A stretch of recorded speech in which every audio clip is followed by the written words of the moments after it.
Today I am going to discuss a new question of 12th English literature, that is, what is the future of English in India, which is very important for the examination point of view.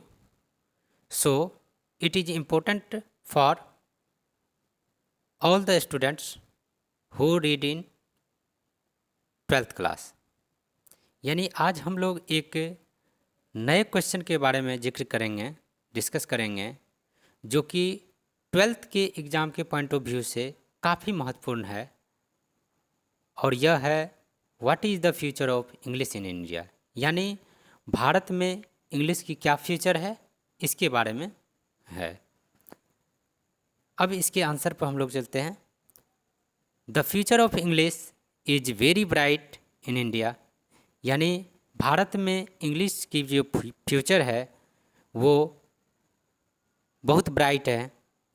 It may be said to be the link language of the country, और इसे कहा जा सकता है कि यह country के लिए एक लिंक लैंग्वेज का कार्य करती है।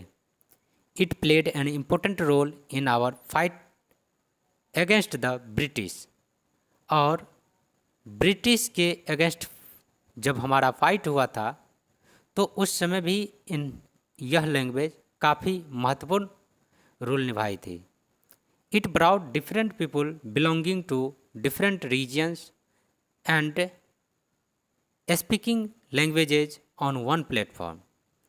यानी यह एक ऐसी लैंग्वेज है जिसके ज़रिए भिन्न भिन्न धर्मों, भिन्न भिन्न क्षेत्रों के लोगों को एक प्लेटफॉर्म पर लाने का काम करती है, जिससे वे सभी एक दूसरे से कम्युनिकेट कर पाते हैं और सब एक दूसरे की बातों को अच्छी तरह से समझ पाते हैं।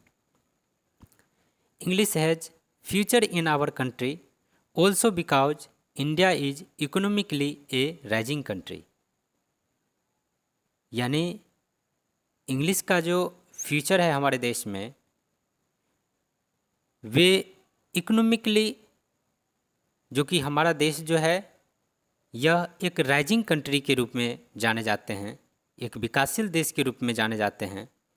इसमें इसकी बहुत बड़ी भूमिका है और इसका फ्यूचर काफ़ी ब्राइट है। All recent and inventions and discoveries are found in the books of English. यानी दुनिया की तमाम इन्वेंशंस, डिस्कवरीज, ये सभी इंग्लिश की किताब में ही देखने को मिलते हैं। वहाँ पर ये इन्वेंशन रिटन में रहते हैं। We can not do anything without English. हम लोग इंग्लिश के बिना कुछ नहीं कर सकते हैं। English has future in India also because of globalisation. यानी इंग्लिश जो है वो भारत में इसका फ्यूचर एक ग्लोबल दृष्टिकोण से भी महत्वपूर्ण है। Market economy has created international trade and marketing. और मार्केट इकोनॉमी जो है वो एक अंतर्राष्ट्रीय व्यापार और मार्केटिंग का सृजन करती है। The knowledge of English is indispensable in such A situation. यानी इस केस में, इस सिचुएशन में इंग्लिश का ज्ञान बहुत महत्वपूर्ण रखता है। English has generated employment in India.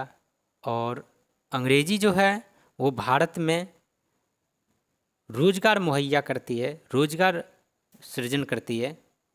Thousands of call centres acquire employees who have knowledge of English. यानी हजारों कॉल सेंटर्स हैं जो कि एम्प्लॉइज को एक्वायर करती है और जिसके पास इंग्लिश की अच्छी ज्ञान होती है, नॉलेज होती है, उनको एक्वायर करने का काम करती है, ताकि उन सभी व्यक्ति को वो जॉब प्रोवाइड किया जा सके। इस प्रकार हम कह सकते हैं कि इंग्लिश जो है वह हमारे देश के लिए, हमारे देश के लोगों के लिए काफ़ी महत्वपूर्ण है। दस the future of English in India is very bright. इस प्रकार हम कह सकते हैं कि इंग्लिश की जो फ्यूचर है, भविष्य है, वो इंडिया में काफ़ी सुनहला है। इस प्रकार यह क्वेश्चन यानी the future of English, what is the future of English, यानी इन इंडिया, हमारे देश में, इंडिया में अंग्रेजी की क्या फ्यूचर है,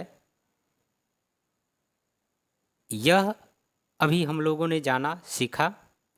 और इसके पहले भी स्टोरी ऑफ इंग्लिश से बहुत सारे क्वेश्चंस किए जा चुके हैं जो कि 12th के लिए वो बहुत इम्पोर्टेंट हैं। सो मैं आप लोगों से रिक्वेस्ट करता हूँ कि उन सभी वीडियोज़ को देखें जिससे आपको अधिक से अधिक नॉलेज मिल सके और इसके ज़रिए उन सभी बच्चों को भी इस चीज़ की ज्ञान हो पाएगा जो अपने घर से बाहर नहीं जा सकते हैं या उनके चारों ओर इस तरह की सुविधाएं प्रदान नहीं की गई है। उन सभी स्टूडेंट्स के लिए ये काफ़ी महत्वपूर्ण है जिससे कि वो घर बैठे इस चीज़ की तैयारी कर सकते हैं। That's all. Many many thanks to you all.